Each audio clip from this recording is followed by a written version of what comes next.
Hey everyone, it's Friday. Finally, it's been a long week. Of rain and everything. That's what we're grateful for. But we want to continue our conversation about guard dogs. We started off with really far away with dogs on a farm and what dogs are bred for. And now we're getting a bit closer to home. A lot of people get dogs and in the hope that they're going to guard them. But Meg, that's not the case, right? No. So let's talk about, first of all, which of those breeds are actually really good as guard dogs and what it means to have a guard dog. So a lot of people tend to make the mistake of thinking that, a guard dog is a dog that's going to be outside and is going to protect you against, anybody that breaks in or, kind of comes into the property. But in reality, unfortunately, it's not a very realistic expectation to have of your pet. A lot of the time you want your dog to be socialized, you want them to be kid friendly, you want them to be part of the family.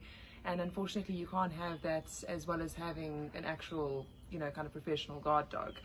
And so for most people, I would say that, your dog's real purpose as a protection side of things is really to be an alarm system for you. They're supposed to sleep inside with you, and their job really then is just to alert you that there's someone on the property or someone at your house that really shouldn't be there. But that's the normal pet. Yes, that's a pet. Yeah. So with regards to your guard dogs, unfortunately it does require a hell of a lot of training. A lot of the breeds that that are common, especially in South Africa, that are used as protection dogs are obviously your Woodwulls and your German Shepherds, your Belgian Malinois, so all your kind of typical power breed type dogs. I mean, a couple of people use pit bulls as well. But they do require a hell of a lot of training. It requires a lot of responsibility, a lot of dedication from the owner. And you have to be just extremely, extremely careful if you have a dog with the intention of keeping it as an actual guard dog. Yeah, so as you were saying the other day, you have a friend who has some Woodwulls, you said, right? Yes. How did he train those? How did he get those dogs to train, and what are the typical sort of things that those dogs do? So he sent those dogs for what's called family training, which is a very kind of basic level of kind of protection training for the dogs. So what happens is those dogs get sent away when they're still quite young, to go on a full kind of boot camp, if you will. And what they train them then is to be, kind of extra sensitive and overprotective of all the women in the family, and to obviously then be, they teach them how to be aggressive towards an intruder that they haven't been introduced to and isn't supposed to be on the property. And again, it does require a lot of training, and it does require a lot of responsibility from the owner then to ensure that that dog is taken care of correctly, that is looked after properly, and isn't just kind of locked away in a courtyard at the back of the house, which is what ends up happening to most of them, unfortunately. And also importantly, those dogs must not get mixed messages. So Correct. If a dog is a guard dog, that is what he is. So yes, he's friendly with the family, but he listens to his recall, he drops immediately, and the owner is is able to manage that dog to a level that is almost like military or police level, Yes, right? correct. And that's the only way that you can actually safely have a dog that you're expecting to physically protect you from an outside threat. Unfortunately, in South Africa, poisoning is a huge problem as well. So what ends up happening to a lot of these guard dogs is that they will get poisoned when they're sleeping outside. Which is why, again, I think it's actually ideal for people to rather, especially if you're an inexperienced person and don't have the need for it, rather just have your dog as a companion and as an extra alarm system to keep inside the house. Yes. The other thing is one can teach those dogs not to take any food from anybody else, Yes, right? correct. And that would be part of your training, because again, they add a lot of risk sleeping outside. They're working dogs, as we spoke about last week. A guard dog is still a working dog. He has a job to do.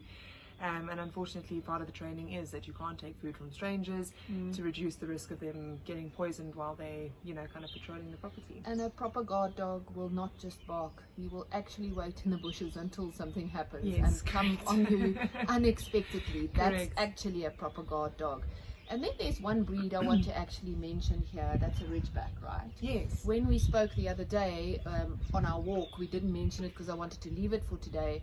But Ridgebacks are not just your friendly little Afrikaners type dogs, right? Yes. Megs, tell us about the Ridgebacks. They are actually more dangerous than anything else, right? Yes, so originally the Ridgebacks were, a lot of people will know that they were bred for hunting lions to help take down a lion. which is obviously quite an intense job for them to have to do. But what a lot of people don't know is that they actually aren't ideal for doing police training or attack dog training or guard dog training.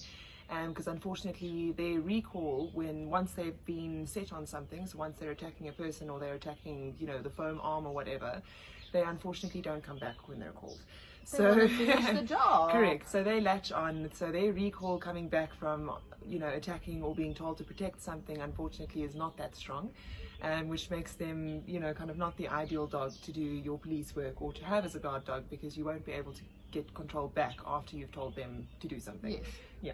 Yet they are nice as a lovely. as a home dog, or Yes, you know, and, just you have know, as a pet, but correct. not as a guard dog. And you know, they will still unless they're protect trained. you, and that's the thing, they will still protect you. Most people's dogs will protect you anyway. They don't need to go for the guard dog training. You know, the majority of your pets, you know, they want to look after you. You're part of the pack, so you know, 9 times out of 10 your dog will do its best anyway to protect you if the pawpaw hits the fan. Which has happened to people. Yeah. There was an article not so long ago, a couple of years ago, remember, about a Yes. guy that had a pack of 5 Ridgebacks, I think it was, and one morning he woke up and there was a robber that was trying to dig under his fence, and the robber was killed by the pack of 5. They'd actually pulled him from underneath. Yeah. So that's how potentially dangerous those dogs are as guard dogs, and how they will guard. But having said that, we're definitely not saying don't have Ridgebacks. They really are sweet. They're awesome dogs. Yeah. They really are as pets, but just beware that if you have them as a guard dog, to know that their recall isn't fantastic until the job is done. Anyway, I think that's it, Amy. Yeah, I think Have so. a great day, everybody. Have a wonderful weekend, and we'll see you next week. Take Bye, care. everyone. Bye.